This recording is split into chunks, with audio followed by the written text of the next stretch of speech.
할렐루야. 네, 오늘도 우리를 예배자로 세우신 하나님께 무한한 감사와 영광을 올려드립니다. 네, 오늘은 어느 가수가 노래한 것처럼 10월의 마지막 날이 되었습니다. 아마 내일부터 위드 코로나 시대가 열리게 되므로 우리는 많은 기대를 갖게 되는데, 아마 교회가 정상이 될 때까지는 또 몇 개월이 걸리지 않을까 이렇게 생각을 합니다. 아마 3단계로 점차 이제 완화시킨다고 하는데, 이제 결정이 이미 되었기에 무리하게 또 하기는 어려운데, 그러나 이제 새로운 시대를 열어가실 그 하나님의 섭리를 인하여 기대를 가지고 또 우리가 소망을 품고 하루하루를 살게 하시는 것 또한 감사합니다. 오늘 주신 본문의 말씀은 이스라엘 백성들이 애굽에서 떠나서 홍해를 건넌 다음에 경험하는 그 5대 광야, 그 마지막 이제 훈련의 과정입니다. 시내산을 눈앞에 두고 그들이 만난 현실의 문제가 그들이 경험하는 5번째 마지막 훈련이기도 합니다. 오늘 문제는 아마 지도자의 그 무거운 사역, 홀로 감당하기에 너무나 많은 일들, 어쩌면 지도자의 한계, 지도력의 한계가 드러났을 때 그때 어떻게 할 것인가 하는 그러한 문제가 오늘 주신 문제이기도 합니다. 하나님께서 이스라엘 백성들을 홍해를 건너고 그 시내산에서 율법을 받기까지 걸린 기간은 3개월입니다. 채 100일이 되지 않은 아주 짧은 기간이었죠. 그런데 하나님은 그 3개월의 기간 동안 그들이 일생 동안 만나며 경험하게 될 여러 가지 상황들에 대한 실제적인 해결의 방법, 그것을 5가지의 연단을 통해서 아마 그들의 뼛속까지 그 원리를 체득하도록 하나님은 원하셨던 것 같습니다. 아마 100일도 안 된 갓난아이 같은 그들에게 그렇게 맹훈련을 시키신 하나님의 의도가 어디 있었을까?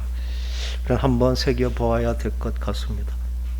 우리가 돌이켜보면 첫 번째 훈련은 스루 광야, 정말 물 없는 곳을 3일간 걸었을 때 그들이 마라라는 물을 만났지만 쓴물이 되어서 그들의 기대가 산산이 부서지는, 그래서 마시면 쓰게 되는 이 고통스러운 삶의 환경을 만나게 한 것, 그게 이스라엘 백성들을 처음 연단하신 하나님의 방법이었습니다. 그때 하나님께서는 나무를 지시하시고 그 나무가 그 물에 던져질 때 그 쓰던 물이 이제 단물이 된 경험, 그 던져진 십자가는, 더 던져진 나무는 우리는 그리스도의 십자가를 이제 기억하게 합니다. 쓴물이 현장에 던져진 십자가, 예수 그리스도의 십자가는 우리의 인생의 쓴물을 달게 하시는, 우리의 근본을 새롭게 하시는, 예수 그리스도께서 자신을 희생함으로 쓴물이 단물이 되게 하신 것처럼 우리의 쓴물의 인생을 만날 때 우리는 그 십자가를 붙들고 주님의 그 기쁘신 은혜와 사랑을 경험하면서 우리도 그 안에 스스로 죽고 새롭게 태어날 수 있는, 그 쓴물을 단물로 만드는 실제적인 변화의 능력의 삶을 십자가를 붙들 때 우리가 경험하게 되는 것. 그래서 쓴물의 시간이었지만, 고통스럽고 힘들었지만, 그것이 내 인생을 풍요롭고 더 능력 있고 더 넓은 아량을 가진 사람이 되게 하셨다는 고백을 우리들로 하게 하시는 것입니다. 두 번째 만난 광야는 이제 신광야를 지나면서 그들이 가지고 온 모든 양식이 떨어져서 이제 더 이상 먹을 양식이 없는 절박한 환경, 그때 하나님께서는 하늘에서 생명의 양식을 내려주셨습니다. 애굽에서 공급받는 애굽의 자원으로 살 것인가, 하나님께서 주시는 하나님의 것으로 살 것인가의 선택, 이게 우리의 인생 여정 평생 갈 그러한 훈련이기도 합니다. 정말 애굽에서 공급해 주는 것을 먹고 마시면 나는 애굽의 종이 되는 것이죠.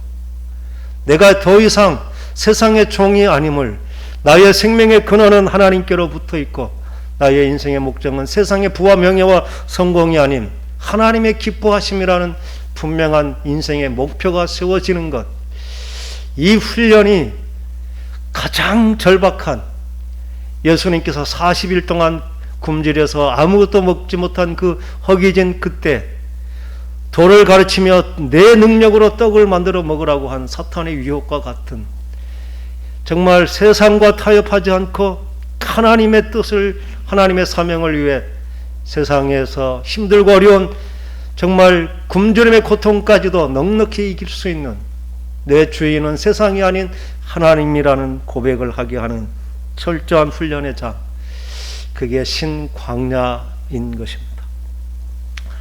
세 번째 훈련은 이제 그들이 그 호렙산 앞에서 르비딤에 이르렀을 때 마실 물이 없어서 정말 기근에 허덕이는 그때 하나님께서는 모세로 하여금 반석을 치게 하고 그 메맞은 반석, 쪼개진 반석에서 샘물이 나게 하셔서 마르지 않는 인생이 되게 하신 것.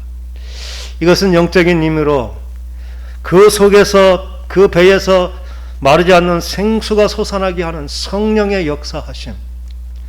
하나님께서는 우리의 메마른 인생, 정말 기근에 허덕이는 기갈 가운데 있는 인생 가운데 성령과 동행하는 넉넉한 삶을 우리에게 약속해 주신 것입니다. 기도할 때 하나님께서 반석 같은 단단한 그 바위를 깨뜨리시고 우리로 하여금 힘을 얻게 하시고 생기가 넘치게 하는 그 성령의 약속, 하나님께서 하시는 약속은 성부, 성자, 성령님이 너와 함께 계심을 너의 일상의 삶을 통해 고백하며 그렇게 믿고 살라는 훈련, 이게 바로 어쩌면 하나님께서 우리에게 심어주시고자 하는 것이죠. 상황에 흔들리지 아니하고 어떠한 환경과 조건 가운데서도 변함없는 하나님의 아버지의 사랑, 예수 그리스도의 구원의 은혜, 성령에 동행하는 약속을 믿고 신뢰하고 평안 가운데 담대하게 세상을 이기며 살아갈 수 있겠느냐. 아마 그렇게 하나님은 이스라엘 백성들에게 원하시는 것 같습니다. 이제 성부, 성자, 성령과 동행하는 그들에게 일상을 통해 하나님을 대적하고 하나님을 모르는 세상 세력과 더불어 싸우게 하시는 것, 모세가 산에서 손을 들고 여호수아가 삶의 현장에서 치열하게 싸울 때 기도의 동력을 통해 매일 승리하는, 여호와는 나의 승리라고 고백할 수 있는, 기도함으로 영적 싸움을 매일 승리하게 하는 그 훈련이 아말렉과 만난 첫 번째 전투며, 하나님께서는 이 전투를 통해 영원히 대대로 하나님께서 너희와 함께 아말렉을 대적하여 싸워주시겠다, 이게 하나님께서 우리에게 주신 확실한 보장인 것입니다. 왜 하나님께서는 우리에게 이렇게 광야가 필요한 것일까? 광야는 거기에서 우리가 먹을 빵, 마실 물, 그러한 먹을 양식의 문제, 또 평안 형통을 구하는 그러한 것이 아님을 우리에게 보여주십니다. 우리는 그곳에서 하나님과 함께 가는 동행이 무엇인지를 배우는 것입니다. 하나님의 요구에 맞춰서 우리가 어떻게 기도할지를 우리의 몸으로 경험하게 하는 곳이기도 합니다. 위기 가운데서도 하나님의 언약을 신실하게 믿는 믿음을 연단하는 그러한 시간들이기도 합니다. 또 하나님께로 구별되며 하나님 닮아가는 거룩을 훈련하는 그러한 시간, 이게 바로 광야의 시간입니다. 그런데 우리는 훈련을 받지 않아도, 아니 이 훈련에 낙제해도 우리의 일상을 살아가는 데는 큰 문제가 없습니다. 아니 어쩌면 훈련에서 떨어지는 것이 세상적으로 보면 더 편하고 내 욕심껏 살 수 있는 자유가 있는 것처럼 보이기도 할 것입니다. 왜 우리를 이렇게 세상과 구별되어 이 힘든 시간을 살게 할까? 세상에서 마음껏 살던 때가 때로는 너무나 좋아 보이기도 하죠. 내 욕심껏 수단과 방법을 가리지 않고 거짓말을 해도 되고 남의 것 빼앗아도 되고 모략해도 괜찮았던 그 애굽의 삶이 어쩌면 더 효율적이고 내게 유익이 될지도 모르겠다는 그러한 애굽의 유혹은 이스라엘 백성들에게 끊임없이 있었던 것이죠. 그래서 하나님 뜻대로 사는 것보다 내 생각대로 익숙한 그런 애굽의 삶을 사는 것이 그들에게는 이미 체질화되어 있어서 한시도 긴장하지 않으면 마치 우리가 습관대로 가던 길을 가는 것처럼 이 하나님의 훈련이 결코 달가워 보이지 않는 것입니다. 왜 우리가 그럼에도 불구하고 그 어려운 그 광야의 훈련을 우리가 반드시 통과해야 되는지 그 이유는 이스라엘 백성들이 보여주었죠. 그 훈련에 제대로 참여하지도 못하고 항상 있으면 좋아하고 없으면 불평했던 그 백성들은 모두가 광야에서 다 그들의 인생이 맞춰졌다는 것입니다.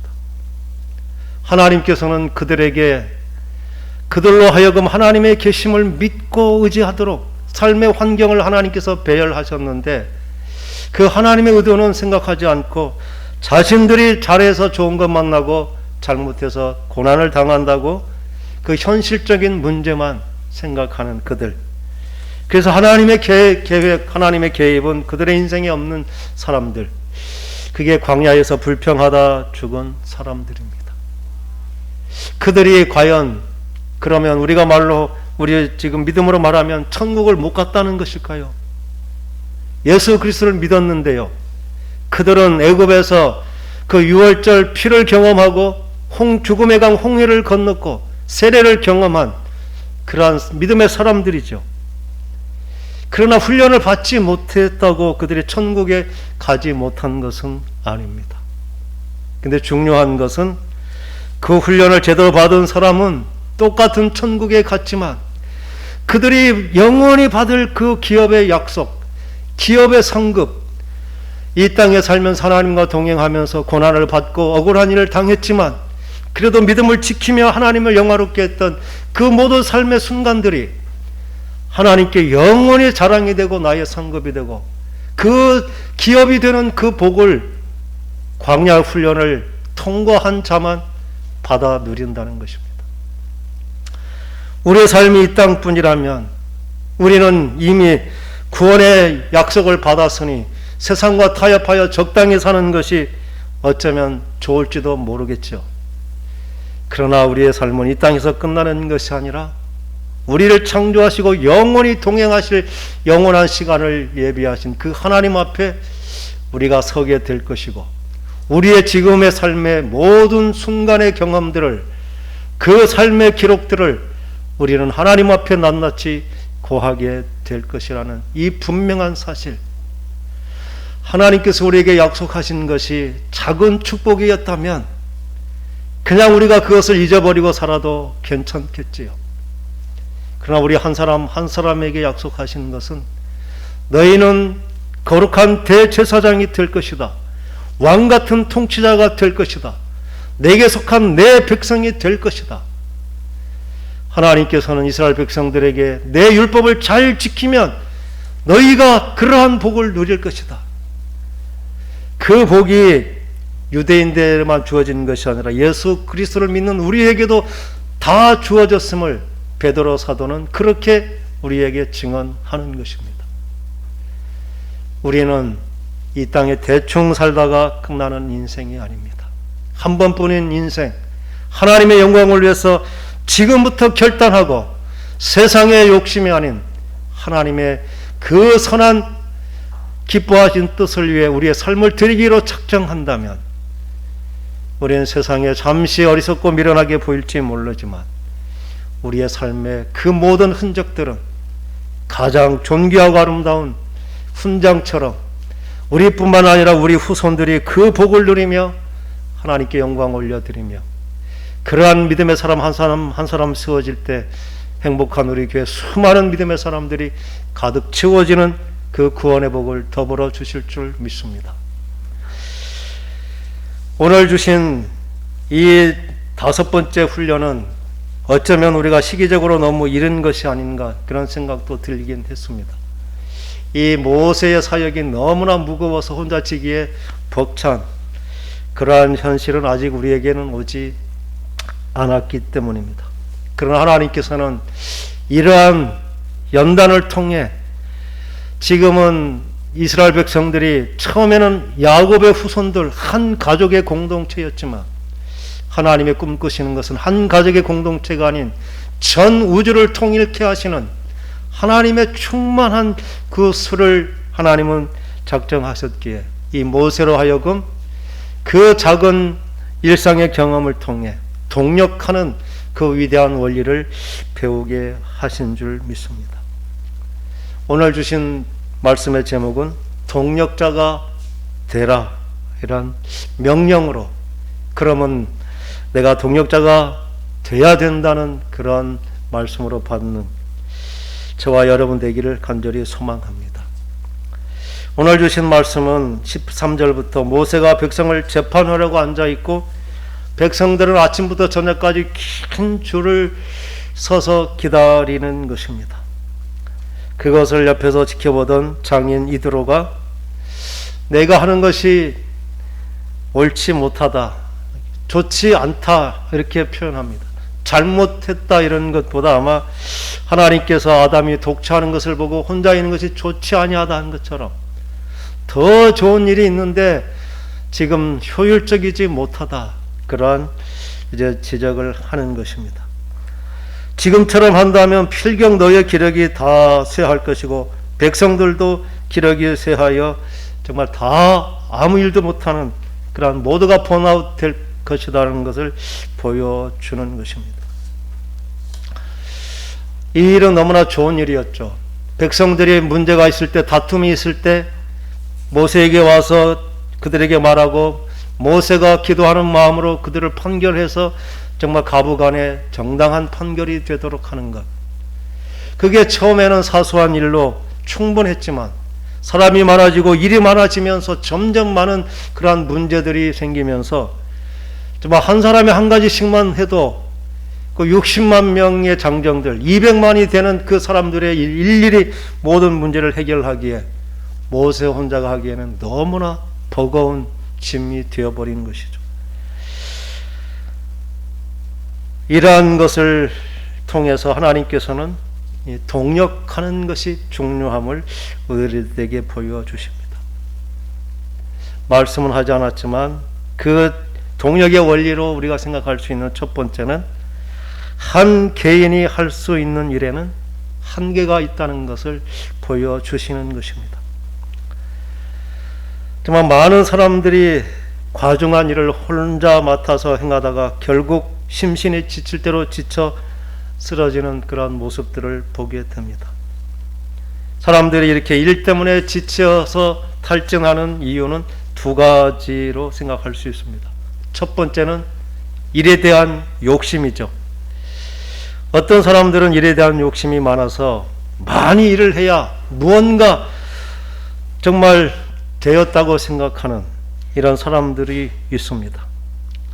아마 마르다 형이 그럴 것이죠. 이것저것 많이 함으로써 내 존재를 드러나는 그러한, 그래야 마음이 편한, 심하게 말하면 이거 일 중독이라 이렇게 말하기도 합니다.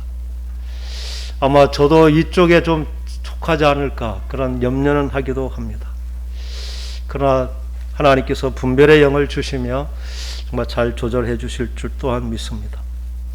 많은 사람들은 생각보다 많은 일을 혼자 함으로 그 옆에 분산할 수 있는 그러한 사람들이 있음에도 불구하고 내가 해야 된다는, 그래서 일을 많이 하는 것이 마치 내 책임을 다하는 것으로 여겨서 지나친 그러한 일에 대한 욕심이 우리를 피곤하고 정말 쓰러지게 하기도 한다는 사실입니다. 두 번째는 자신에 대한 과도한 신뢰의 문제가 있는 것입니다. 일을 자기 혼자 도맡아 하는 대부분의 경우 대부분의 남이 하는 일을 믿어하지 못하는 것이죠. 내가 하야 완벽하고 다른 사람이 하는 것은 뭔가 좀 미흡하다고 하는 그러한 생각. 그래서 다른 사람에게 잘 맡기질 못하는 것입니다.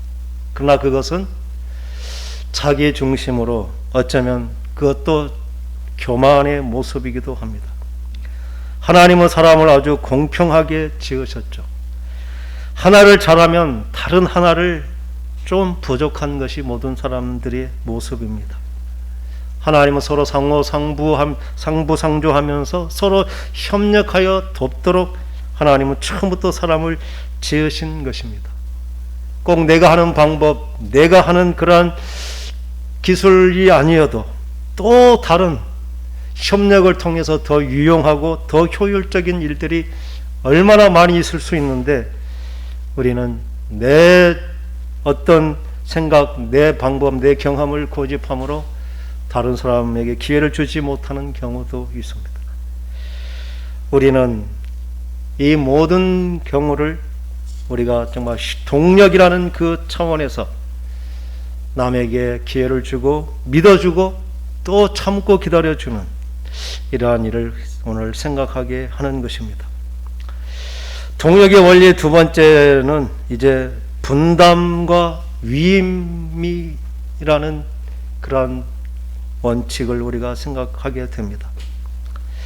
모세의 장인 이드로는 먼저 모세 혼자서 그런 엄청난 일을 감당할 수 없다고 말한 후에 그 일들을 감당할 수 있는 천부장, 백부장, 50부장, 10부장을 이렇게 위임하고 큰 일은 모세가 하고 그들이 감당할 만한 일은 그들이 하도록 이렇게 분담을 하도록 제안을 하는 것이죠. 예수님도 이 분담과 위임의 원칙을 잘 적용하셨습니다. 예수님은 혼자서도 능히 온 세상을 복음으로 정복할 수 있는 능력과 권세가 있었지만 그들은 그 일을 예수님이 하지 않고 12 제자에게 그 모든 일을 다 위임하신 혼자 아닌 함께 협력하도록 예수님은 제자들을 부르시면서 이 분담과 위임의 원칙을 보여주셨습니다. 사도행전에서도 보면 이제 6장에 보면은 초대교회에 많은 사람이 수가 성장하면서 문제가 생겼죠. 헬라파와 유대파가 생겨서 서로 자신들의 그러한 구제에 소홀히 여겨진다고 구제의 문제로 분쟁이 생겼습니다.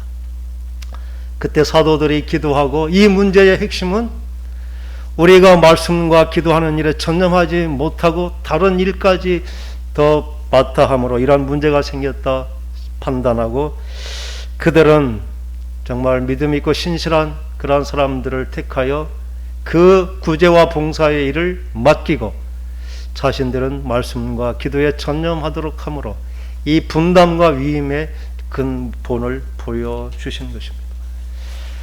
이 분담과 위임의 원칙은 출애굽기에 이미 보여주시기도 했고 예수님과 제자들도 그러한 본을 분명히 보여주는 것입니다.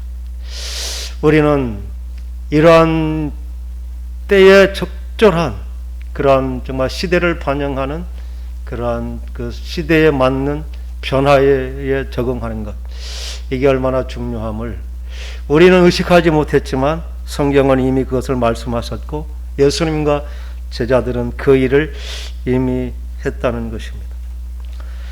세 번째로 우리가 생각해 볼 것은 이러한 그 하나님의 일을 분담함에 있어서는 이 하나님의 능력을 전적으로 의지해야 된다는 것입니다. 모세가 했던 일들을 위임하면서 그 책임 맡은 사람들을 능력 있는 자, 우리 말 성경은 이렇게 했지만 전의 성경에는 제덕이 겸전한 자 이렇게 똑같은 단어를 해석했습니다. 제덕이라는 것은 힘을 가졌다는 것이고 겸전했다는 것은 모든 조건이 고루 갖추어졌다. 할 수 있는 힘과 또 모든 조건을 고루 갖춘 자, 이게 능력 있는 자인데 구체적으로 세 가지로 능력 있는 자, 제덕이 겸전한 자, 하나님의 일을 분담하여 맡을 수 있는 사람의 조건에 대해서 말씀해 주셨는데, 첫 번째가 하나님을 두려워하는 자, 하나님을 경외하는 그러한 정말 하나님 중심의 신앙이 흔들리지 않는 가장 중요한 조건으로 말합니다. 두 번째는 진실하다. 진실하고 충성된 것은 동일한 단어가 됩니다. 진실했다는 것은 자기의 맡은 일에 생명을 다하여 충성을 다하는 그 충실한 일꾼이라는 것입니다. 우리는 하나님을 경외하지만 신실하지 못함, 충성되지 못함으로 하나님의 일을 그르치기 쉽습니다. 맡은 자에게 구할 것은 충성이라 말씀하신 그 말씀이 바로 진실한 자의 뜻입니다. 하나님을 경외하고 생명을 다하여 자신의 사명을 잘 감당하는 자. 그 세 번째, 불의의 이익을 미워하는 자. 육신의 정욕과 안목의 정욕, 이생의 자랑에 매이지 않는, 욕심과 탐욕의 노예가 되지 않는, 그것을 극복한 자. 이게 바로 성령과 동행하는 사람들의 특징입니다. 사람들은 자기에게 이익이 된다면 모든 것을 다 포기할 만큼, 지금 이 시대는 이익이 모든 것을 주도하는 시대가 되었습니다. 지금 우리가 대통령을 뽑는데 내게 누가 유익을 줄 것인가, 그것이 판단의 기준이 되어가고 있는 현실을 보며 참 씁쓸하기도 합니다. 과연 이 나라 이 민족이 정말 하나님 보시기에 합당한 나라, 모두에게 정말 덕이 되고 유익이 될 수 있는 그런 것이 아니라 우리 시대에 누가 더 많은 혜택을 줄 것인가, 이게 대통령을 뽑는 실제적인 기준이 되어가는 이 재물의 이익을 탐하는 그러한 시대 가운데 그것을 이길 수 있는 자, 예수가 우리의 마음의 주인이 된 자가 아니면 누가 그 일을 감당할 수 있겠습니까? 하나님께서는 이 시대 하나님의 일을 분담하여 맡을 하나님의 동력자들로 동일하게 하나님을 경외하고 진실하고 불의한 이익을 미워하는 그러한 자를 찾으시는 줄 믿습니다. 오늘 우리는 하나님께서 지도자의 어떤 약점, 그리고 그 한계, 그리고 정말 지도자의 그 힘이 다했을 때 우리는 그것을 함께 손잡고 함께 협력함으로 정말 모두에게 유익할 수 있는 이 동력의 필요함, 이게 성숙한 그리스도인 우리에게 주시는 마지막 훈련입니다. 저와 여러분 한 사람 한 사람 정말 하나님의 영광을 위해서 그리스도의 몸된 교회를 이뤄가는 지체의 한 부분들입니다. 때로는 목사, 전도사, 장로, 권사, 집사 이런 직분들이 주어진 것은 그것이 사람이 높고 낮음이 아니라 각자 맡은 그러한 직분에 다른 것입니다. 손의 역할이 있고 발의 역할이 있고 눈의 역할이 있는 것처럼 각자 직분을 잘 감당할 때 우리는 이 동력의 원리가 잘 적용되어서 정말 건강한 그리스도의 몸으로 교회가 되고 저희들이 되게 하실 줄 믿습니다. 오늘 이제 5대 광야 5번째 마지막이 되었지만 이것은 조교를 통해 시범을 본 것과 같은 것이고 우리는 일상의 삶을 통해 날마다 이렇게 매 순간 그 훈련에 했던 것들을 경험하며 어느 순간에서도 성삼위 하나님과 동행하며 우리에게 주신 거룩한 동력의 삶을 잘 이뤄내면서 한 사람 한 사람이 모여서 큰 힘을 이루어 하나님의 몸된 교회를 건강하게 세워가는 저와 여러분 될 수 있기를 간절히 축원합니다. 기도하겠습니다.